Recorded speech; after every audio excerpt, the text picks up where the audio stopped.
A Houston grand jury has indicted two anti-abortion activists who shot covert videos claiming officials from Planned Parenthood were engaging in the illegal sale of fetal body parts, a charge the organization has firmly denied. The grand jury also cleared Planned Parenthood from any wrongdoing. Paula Reed is in Washington following this story. I'm guessing that this somehow backfired against the activists here.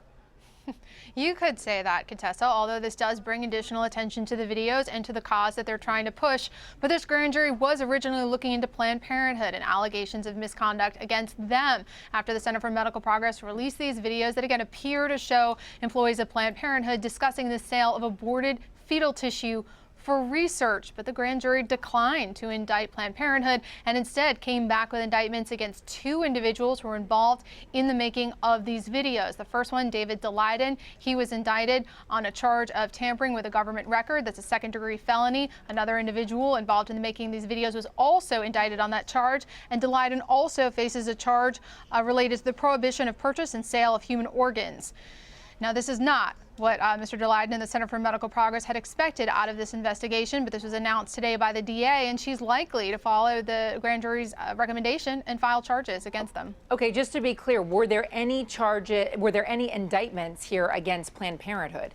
No indictment against Planned Parenthood. Now, there are investigations stemming from these videos taking place across the country. Each state has had to make an individual determination as to whether or not it will investigate. Some states have declined, some states have investigated and not brought charges, but then there are some other states, for example, Texas. The Attorney General of Texas came out today and said his state will continue to investigate the allegations stemming from these videos. Planned Parenthood had said in a letter to Congress that Daleiden was involved in secretly recording Planned Parenthood staff and patients at least 65 times over the last 8 years. Is that a crime?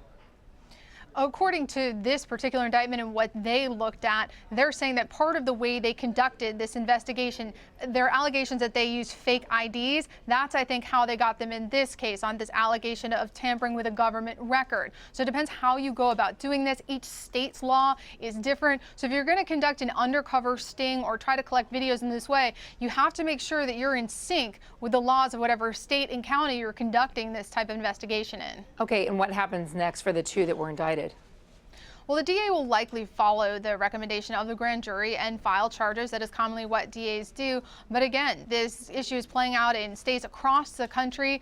Planned Parenthood has sued the Center for Medical Progress and several other organizations, arguing that they are trying to get in the way of women's access to certain health services. And of course, Contessa, the issue of abortion, unrelated to these videos specifically, will go before the Supreme Court in March. All right, Paula Reed in Washington, D.C. Paula, thank you very much. Appreciate that.